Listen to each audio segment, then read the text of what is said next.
So itong unit nyo na galing kayong Mobile Force Battalion ng NCRPO, happy ako. Kasi ito yung nire-respeto kong mga unit. Ito yung talagang pangharabas. Pag may problema, kayo tapon. Pag may gulo, kayo ang tagasangga. Kapag may ISO, kayo ang nandyan. Abot na abot ko. Kaya nga, ang sinisilip ko talaga yung mga living conditions ng pulis. Talagang ayusin yung yung mismong CR man lang ng ating kapulisan.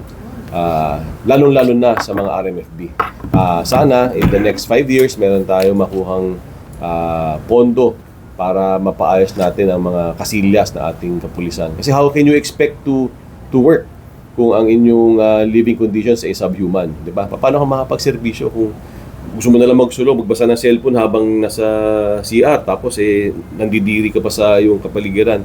So we have to give proper working conditions sa ating PNP. Kaya congratulations sa inyong RMFB, kayong tambayan ng pulis, yung kayong news network nyo, PNN nyo. Alam ko kayong dalawa, Mobile Force Battalion, kaya saludo ako sa inyo. Pwede bang batiin ko yung mga hepe nyo? Pwede po, sir. Pwede ba? Pwede. So, Police Captain Mark Anthony Manuel, Bikas ng F5.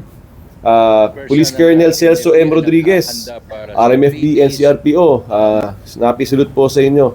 At kahit nasa harapan ko kayong dalawa, babatiin ko na kayo.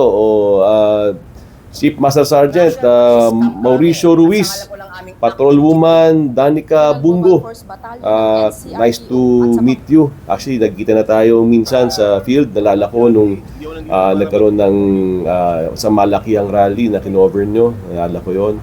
At natutuwa ako dahil pinopromote nyo ang mabubuting gawa ng ating kapulisan. Ituloy nyo ang ginagawa ninyo. Totoo lang, nakaboost kayo ng moral at welfare ng ordinaryong pulis. Kaya saludo ko sa inyo. Thank you sa gagaya nyo mga vlogger na tama ang ginagawang pagpo-post.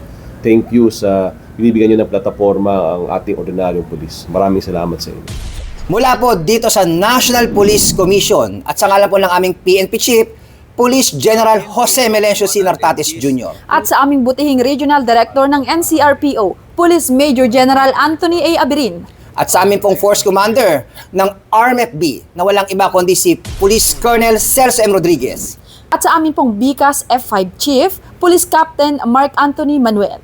Kami po ang inyong Police News Network Correspondent. Ako po, si Police Chief Master Sergeant Mauricio Bonilla Ruiz. At Patrolwoman Maria Danica Bacal Subungo. Alagad ng batas, tagataguyod ng balitang pulis. Police News Network. Alagad ng batas, tagapagtaguyod ng balitang pulis. Sandigan ng mamamayan, patnubay ng katotohanan.